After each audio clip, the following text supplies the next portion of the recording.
Gum elastic bougie is most essential part of any intubation strategy. Gum elastic bougie is also known as bougie or a tube introducer.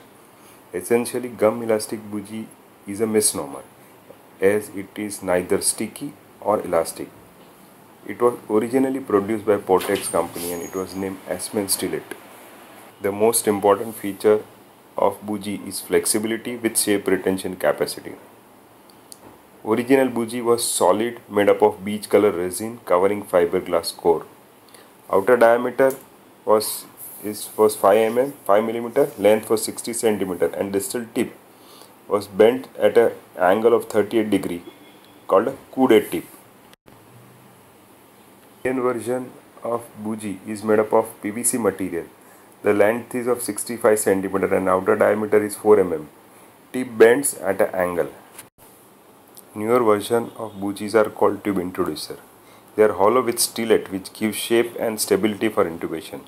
Oxygenation or ventilation with gentle ventilation is possible in case of can't intubate, can't ventilation situation. Pediatric version has 8 French outer diameter and 35 cm length. Their pediatric versions are available with stiffening cannula. Airway exchange catheters are hollow catheter without stiffening cannula and has end opening. They are used for endotracheal tube or tracheostomy exchange or for the extubation of difficult airway. They are of varying outer diameter and length. 90 cm long catheters are available for exchange of double lumen endotracheal tube. Why do you ever want to use bougie when we have stillet? Well, stillet in comparison with bougie has a fixed shape and angle which require different realignment with every use. Tube with stillet assembly has higher chances of impingement beyond vocal cord if introduced together, and uneven shape of stillet makes removal of stillet many times very difficult. It's very much essential to visualize at least epiglottis for introduction of bougie. So bougie can be used very well in Cormack-Liane laryngoscopic view, Cormack-Liane grade 2 and 3, while in case of 4 it may be a difficulty. During laryngoscopy after visualizing the epiglottis, bougie is introduced in midline below epiglottis.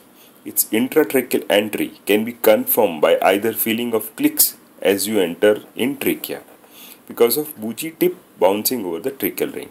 If you are not able to appreciate the clicks, then further gentle advancement will stop around 35 cm because of start of a smaller airway.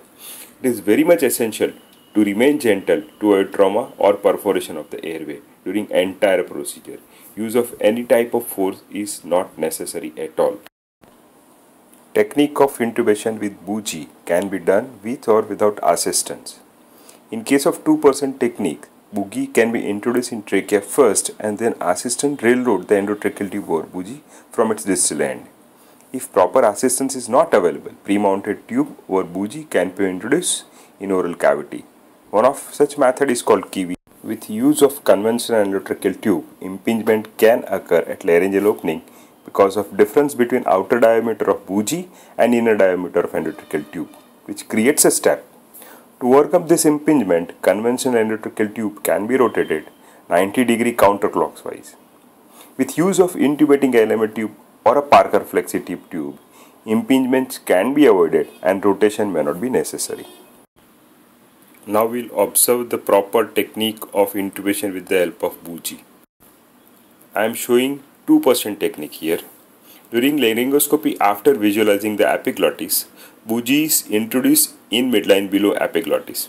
Its intratracheal entry can be confirmed by either feeling of clicks as you enter in trachea because of bougie tip bouncing over the tracheal ring. If you are not able to appreciate the clicks, then further gentle advancement will stop around 35 cm because of start of a smaller airway. Once we have placed successfully bougie into the trachea, we always have a reflex to remove laryngoscope before reloading the endotracheal tube. This should not be done. Presence of laryngoscope keep tongue and other pharyngeal structure away from the tube track and improve the success rate. So never remove the laryngoscope. In case of 2% technique, assistant railroad the endotracheal tube over bougie from its distal end. Operator takes the hold of endotracheal tube as it enters the oral cavity. As tip of tube approaches the glottic opening, further introduction may cause impingement because of step creation as we discussed earlier. Counterclockwise rotation of endotracheal tube with bougie overcomes the impingement and tube entry is facilitated.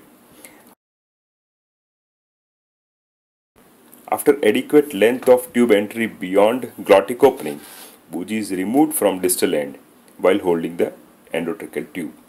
Endotracheal intubation should always be confirmed with sustained trace of end-tidal carbon dioxide waveform.